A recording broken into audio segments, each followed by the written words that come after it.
Hi, everyone. I'm reporting here live from the 9th Democratic National Debate here in Las Vegas at the Belize Hotel. More to come later.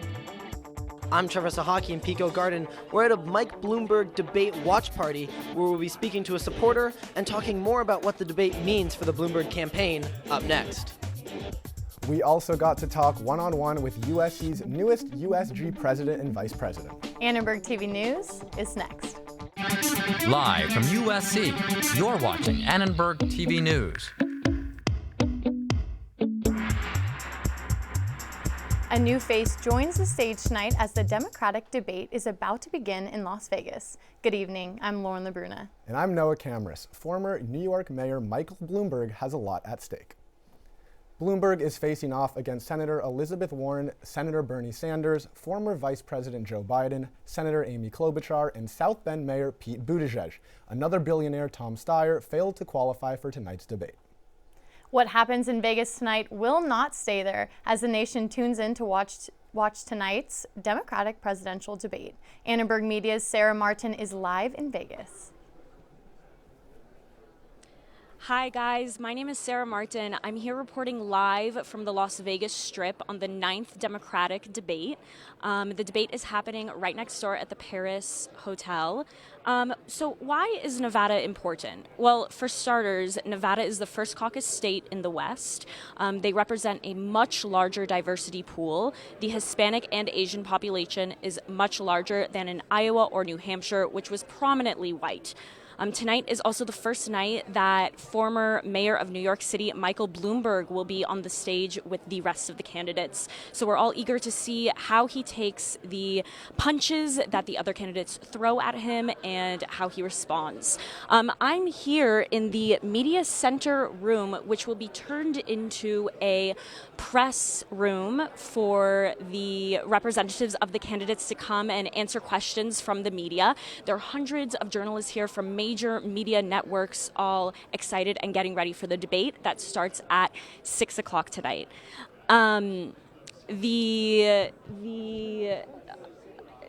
Like I said, hundreds of journalists, major media networks. Chris Matthews was sitting over there. He was recording something for later. I'm here with 8 other journalists. We're also going to be reporting on the Pete Buttigieg campaign, Bernie Sanders, Elizabeth Warren, Andrew Yang had unfortunately dropped out, not making it for this debate, and President Trump has a rally on Friday that we are also going to be going to. The caucuses are going to be Saturday, and this is also the first time ever that early voting is happening in Nevada, so that'll be interesting to see how it all ends up with the tallying at the end of the debate. Hopefully it'll be much cleaner. Everyone can follow debate updates on Annenberg Media. We'll be reporting from there. All right, thank you guys. Back to you at the desk. Thank you, Sarah. Mayor Mike Bloomberg is paying north of $1 million to hire deputy digital organizers. The goal, to create a social media presence that reaches a wider range of voters. Bloomberg's campaign has reached out to notable Instagram meme accounts. They have a combined following of more than 60 million people to create and post direct messages with the comment, "Yes, this is really sponsored by @MikeBloomberg." A USC professor supports Bloomberg's strategy.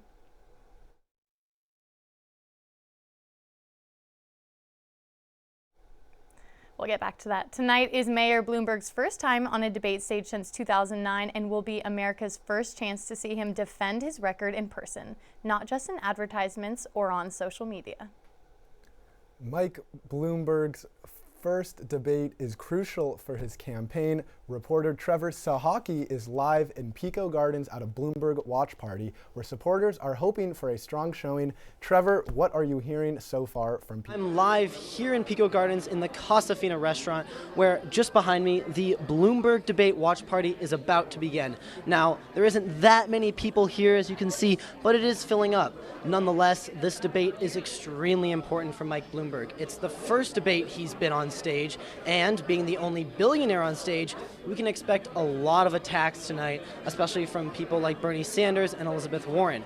California as well is extremely important for Bloomberg. He's been spending a lot of money, millions, hundreds of millions of dollars here in California, and hopes that it all paid off. I spoke to a campaign spokeswoman earlier, and she told me that they really want to get out the vote here in California. Now, I am in fact joined by a campaign supporter here, Rosemary Saravalo. If you could just come over here with me, that'd be great. Thank you so much. Rosemary, thank you so much for being here. So, why are you here tonight? I'm supporting Mayor Bloomberg because I know that he's the best right now for our country. It's really vital that we have somebody strong like him that cares. I lived in New York for a while when he was mayor, and I can just say he got things done so fast, and he was just so kind. And I would really like to see him as president. And we're at a crucial point right now. Thank you. No worries, you're all good. So you told me earlier that you supported Bernie, and then you supported Hillary, and now you're supporting Bloomberg. Why do you think Bloomberg has a chance to win compared to those two? Well, I was lucky enough to work for Barack Obama twice, and then I got on board with Bernie for a while, and then Hillary. They were Democrats. Right now, though, after traveling a little bit around the country, and I was in Iowa for a while, I realized most of the middle of the country is really staunch red, and they maybe don't get all the news that all of us get. And I don't see where Bernie is going to be able to really make inroads. He has some support now. I don't think he could really, when push comes to shove, they're not going to go. And the problem also with being labeled as socialist, even though he means probably progressive democracy like in Europe, it's not going to, I don't think people are really going to accept it. And unfortunately, a lot of people are saying, well, I guess Trump can come back for 4 years, which I think would be devastating, and maybe the planet could melt at that point. I don't know. I'm really worried. Thank you so much. That's all the time we have, unfortunately. Live from the Casa Fina restaurant in Pico Gardens, I'm Trevor Sahaki reporting for Annenberg Media. Back to you in the studio. Thank you, Trevor. One other political note, presidential candidate Mayor Pete Buttigieg will be on campus tomorrow, speaking in Bovard Auditorium at noon. The town hall-style meeting will be open to students and the general public. California Governor Gavin Newsom took on the homelessness crisis in today's State of the State speech. In Los Angeles County, the homeless population is up 12% from last year. Newsom says the situation is a disgrace. $1,000 family tax credit and lower costs due to tax-free diapers and tampons. No amount of progress, though, no amount of progress can camouflage the most pernicious crisis, though, in our midst. And that's the ultimate manifestation of poverty, homelessness. Those are folks out on the streets and sidewalks for over a year with complex behavioral health issues. For centuries, the default treatment was confinement in asylums, where people deteriorated out of sight. In the past 2 years, California spent $1.5 billion trying to reverse the homelessness crisis. This morning, Newsom asked for an additional $750 million. Here in Los Angeles, community leaders are pushing back against a proposal they say will eliminate affordable housing. Annenberg Media's Trevor Denton went to Skid Row to see what impact a rezoning plan could have. We're right here, right now. Today, over a dozen people gathered at a street corner on Skid Row. They were protesting a proposed rezoning plan for the neighborhood. I'm trying to get together with Skid Row residents, activists, and stakeholders to advocate for a more just and livable neighborhood in Skid Row. LA City Planning drafted the rezoning as part of DTLA 2040. Caleb Havens is a community organizer. He claims the plan would cut affordable housing by over 60% in the 50-block neighborhood. It's not going to cut it. We have a crisis on our hands, and we have way too many hundreds and thousands of neighbor Angelenos going without their basic needs.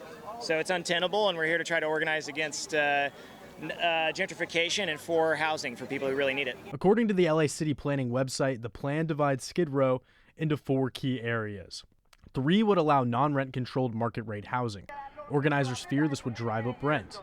The plan only mandates affordable housing units in 1 area.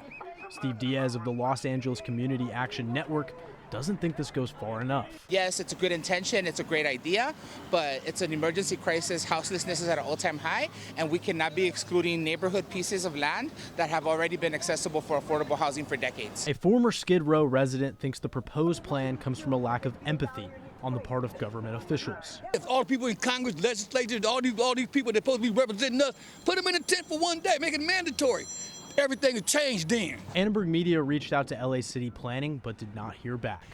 For Annenberg Media, I'm Trevor Denton. Rapper Pop Smoke was shot and killed this morning in a Hollywood Hills home invasion robbery. LAPD is still looking for the suspects. According to reports, the 20-year-old may have posted his location on Instagram. Just days ago, his latest album made Billboard's top 10 list. There's one confirmed death and more than 60 reported cases of the coronavirus in Hong Kong. Most businesses have closed their offices and sent employees home. We talked to one woman in Hong Kong who's now working from home. Some companies immediately started to work from home. Some companies waited for a few weeks. So right now, my company, we do a combination of working from home and working in the office. It hasn't been the easiest time. However, I'm amazed by the resilience of Hong Kong as a city and the people and the population here. Maya hopes that the city can return to some normalcy as soon as possible. Coming up after the break, two of USG's newest members talk to us about their upcoming plans. A fraternity demonstrated on campus today. We'll take you there and see why they're protesting. And we take a look at what 2020 sustainability measures USC is taking to make this campus greener. Hey, we're about to go live. 4, 3, 2, 1. We're live.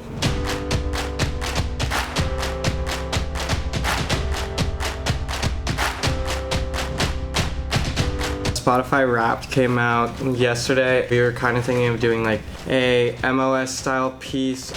We should have one of them interview sports because that's big news on our campus. Hi there. We are working on a piece for tonight's news show. I'm wondering if you know when the pharmacies on campus started carrying Narcan and why that decision was made. 20 seconds, standby. Good afternoon and welcome to From Where We Are. Stories of news and culture through the lens of USC and Southern California.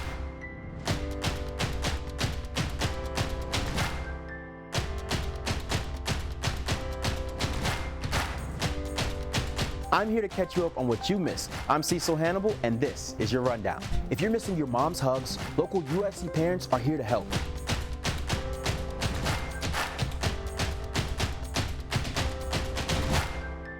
Since there's no news on Coach Clay Helton, what needs to happen and when?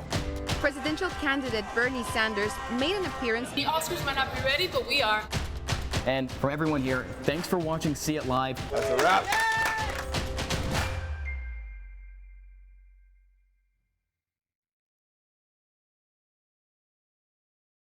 The results are in from the USG election. The Truman Fritz and Rose Rich ticket won with 32% of the vote. Earlier today, I sat down with them to discuss how they plan to improve student life at USC. First thing that we have to focus on is getting our executive cabinet together.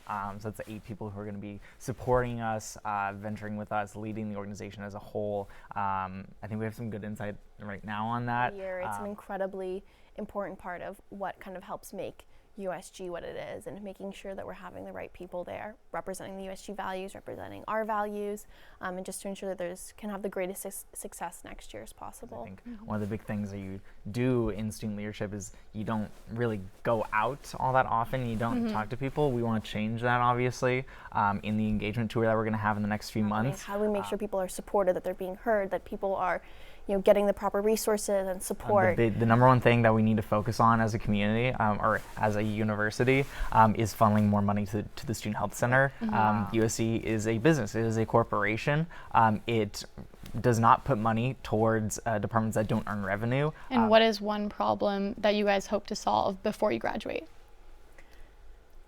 I think just evaluating our goals that we have as part of our vision, as the student experience is changing and so forth. What are things that we can happen within our 1 year, and what can happen within like a long-term advocacy work? Because we recognize that in USG, a lot of these successful programs, Fall Break, Free Lift, the health, like the wellness vending machine, these were things that took a long time. And so I think that's something we're going to have to be negotiating with and understanding for ourselves is what can we do this year, and what can we do? What is something that we're going to have to, set up for 5 years down the road?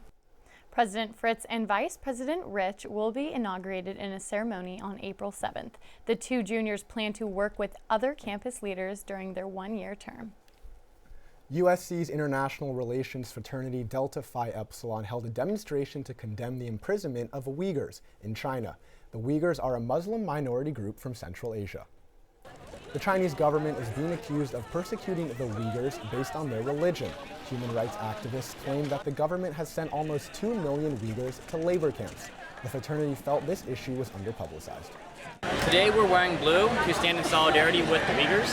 They're a Muslim minority in Xinjiang, China, that's being persecuted for simply being Muslim. Right, so our organization voted for this cause for our week of action because we all care about humanitarian affairs and human rights, and that's why we're all standing together, trying to raise awareness about this cause. People are being locked up in concentration camps for no reason other than being who they are. That's a cultural genocide happening. And the very least we can do is raise some money and raise some awareness and march around. I think if everyone took from this the lesson that, wow, this is happening and this is such a larger scale than anyone probably really thought, that would be a success. So please research it. Activist groups are continuing to march in support of China's Uyghurs as more light is being shed on the injustices facing the region's Muslim population. Lauren, it's been heating up lately. The sunshine's finally back. How have you liked this new weather we have? I have liked it a lot. I'm ready to get my summer tan back. Amanda, what do you have for us? Thank you, guys. Yes, it's definitely been getting a little bit sunny this past week, and towards the evening, we're experiencing a little bit of cold. Today, we're looking at around 68 degrees, still a little bit sunny, getting cold, and now we're gonna take a look towards the Inland Empire and the coast. So we're looking at 78 degrees in San Bernardino and 79 degrees in Riverside as well, a little bit hotter in those regions. And Big Bear, we're looking at 54 degrees and 79 degrees in Palm Springs, which is still getting very hot. We're approaching the summer, you guys, and we're gonna take it towards the valley and the coast regions. We're gonna take a look at Thousand Oaks with 76 degrees and Malibu with 62 degrees. Northridge and San Fernando are also in the late 70s as well. Still getting hot in those areas. Now we're gonna bring it back to the downtown Los Angeles, USC area. We're looking at 78 degrees in USC, Long Beach, 72 degrees, and LAX, 71 degrees. Pasadena and Pomona in the late 70s, Anaheim, 79 degrees as well. And now we're gonna take it towards tomorrow's forecast for the week. Thursday, it's still sunny as well, 78 degrees. Friday, 74 degrees. Saturday, however, it's gonna be getting a little bit rainy, a little bit of showers on those days. Sunday, Monday, it's still gonna be hot as well. Sunny days, 76 degrees as well. Here at USC, there's a huge push for sustainability. We recycle our trash, and now the school wants your leftovers. That might sound gross, but it's all part of a new effort to get students into composting. The idea is for you to throw your banana peels and eggshells and veggie scraps into the compost bin. Before we start each location, I'm going to email all the students or residents that live in that location, let them know where composting is going to take place at in that location, how to get their compost bags, how to apply for a bin. I think it's the absolute start. Before this, there was simply no way to compost it. Having these composting bins just right here in the lobby or in the trash rooms where you would usually bring your waste just makes it even one less of a step to really start diverting from waste and being more sustainable. I talked to the program manager, and she says our compost will be sorted a couple of times and then turned into biofuel and energy. Thank you so much, Amanda, for that story. People still prefer private vehicles over public transit despite all the frustration over traffic jams in Los Angeles. Researchers from USC Dornsife conducted a new poll to find out why. Convenience and safety seem to top the list of concerns that residents generally have with the bus and the Metro light rail systems. When it comes to what predicts frequent use of the bus and Metro systems, it's really a convenience for work or school, so it's really convenience for daily necessities. Nationwide, there are about 40,000 highway deaths every year. Despite those statistics, people seem to feel safer behind the wheel because that is already part of their daily routine. Jordan, I know your daily routine does not involve driving, but it does involve talking about sports. So what do you have for us today on sports? The Astros cheating drama heats up as players continue to speak out against the commissioner, including a lengthy tweet from Lakers star LeBron James. USC women's lacrosse faces another challenge this weekend after taking down number 9 ranked Michigan. And men's basketball heads to Colorado and Utah for must-win games. Yeah! Sam, Elmo! Oh, hey, Julia! Are you ready to play band with us? I'm gonna play my clarinet. And Elmo's gonna play his drum. Drum loud. Oh, well, you know what to do, Julia. Julia knows. With Julia's autism, loud sounds can be too much. But she still loves to make music. Play band. Early screening for autism can make a lifetime of difference. Find out more at screenforautism.org. Recently, the western U.S. has averaged more than 1,900 earthquakes and 3,800 significant wildfires each year. So chances are there will be more of both near here again. And between school, sports, and social lives, chances are you won't be with your kids when it happens. Will they know what to do? Ready.gov/kids has all the educational tools and information to make the conversation easy. When the time comes, chances are they'll feel prepared, not scared. So talk with your family today. Jordan knows he shouldn't eat this entire bowl of nachos, but tonight he's earned that right because a few hours ago in the middle of happy hour, he recognized a sign, not from the gods or a bolt of lightning, but from a double heart, a kissy face, and a fourth ha in ha ha ha. That's when Jordan knew he was buzzed. So when it was time to go, he got a ride home instead of driving. Be a legend like Jordan. Recognize your buzzed warning signs and get a ride home. Buzz driving is drunk driving. USC men's basketball will shift their attention to the Rockies for back-to-back road games against Colorado and Utah. The Trojans picked up a pair of big Pac-12 home wins over the weekend, avenging an early season loss to the Huskies and blowing out Washington State. Tomorrow's matchup against 18th ranked Colorado will be a tough test as the Buffaloes are winners of 6 of their last 8 and currently sit atop the conference. They also beat the Trojans at Galen Center by 21 just 2 weeks ago. But don't sleep on Saturday's game against Utah, who hasn't lost a game at home since early January. Looking past that, USC's last 3 home games are at home, where they are 11-2, but all 3 games are against teams much like USC, trying to impress the committee and earn March Madness bids. The games this weekend will go a long way to determine, once again, if the Trojans are contenders or pretenders. USC women's lacrosse looks to stay perfect at home this weekend when Boston College and San Diego State come into town. On Saturday, the defending Pac-12 champions squeaked out a win over 9th-ranked Michigan. It was their first top 10 win over a top 10 team in 3 years. Senior midfielder Kerrigan Miller scored 4 goals. It was her 15th time scoring at least 4 goals. Earlier today, we spoke with attacker Emily Concialdi on where the team's focus is. Michigan's behind us now. There was a lot to take from that, a lot of great things, but there's also a lot of things that we are looking to improve on. So every day at practice this week, we just have been focusing on our little things. Friday's game against Boston College will pose another test for the Trojans. The Eagles were last year's national runner-ups and handed USC their first loss of the season last year. This week in USC baseball is headed down the coast for the Tony Gwynn Classic. The Trojans will face Seattle on Friday, Southern Illinois on Saturday, and San Diego State on Sunday to wrap up the Classic. The Trojans took the series against Western Michigan 2-1. The weekend wrapped up with an impressive performance from a pair of pitchers and hitter Ben Ramirez. Through 6 innings, Alex Cornwell struck out 6 batters and only gave up 3 hits and 2 runs. Ethan Hoopengarner struck out 5 of 6 in 2 innings. Ramirez was 3 for 4 at the plate with 2 homers.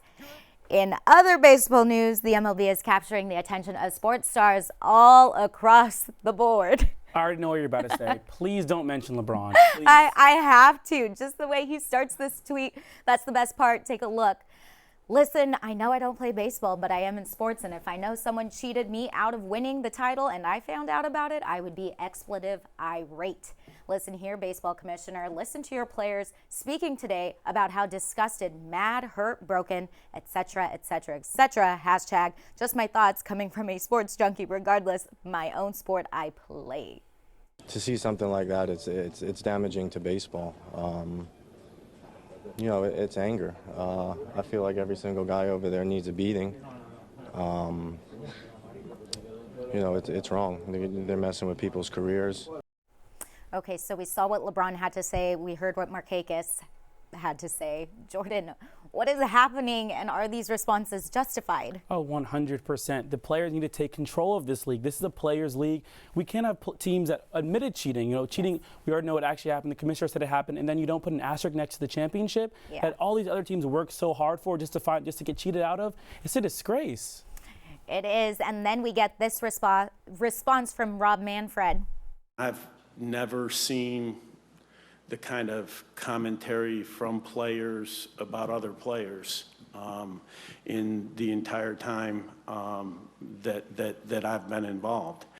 Hey, Rob, the entire sports world is talking about this. I'm sure you can understand why this type of response is so big. Jordan, the MLB as a whole has a whole lot to overcome before opening day, and you can bet your bottom dollar that during the continued coverage of baseball, I will be starting all my sentences with, listen, I know I don't play baseball, but I am in sports. Hey, Lauren, have a longer hashtag than LeBron's?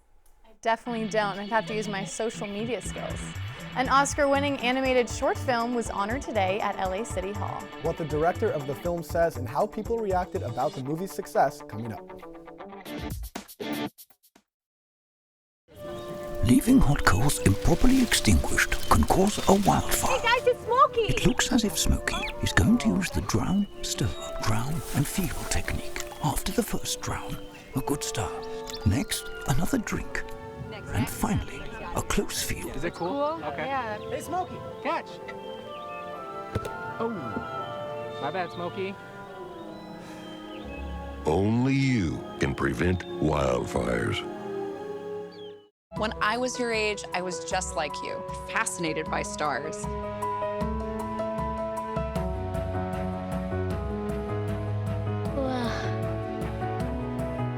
But now I get to search for life in the universe. And who knows, maybe life is looking for us too. So we're like aliens to them? Yeah. Does anyone want to be a scientist now? I do. Awesome. We need more girls in STEM. Maybe we can find aliens. I'll never forget the day our landlord called and said, read your lease. No pets allowed. My owner tells him my dog ate the lease, but that didn't work. And now I'm stuck in a shelter. But this pit bull is ready for a new crib. I'm loving, loyal, and play well with others. So don't be intimidated by all my muscles, because the biggest one I have is my heart. That's right, I said it.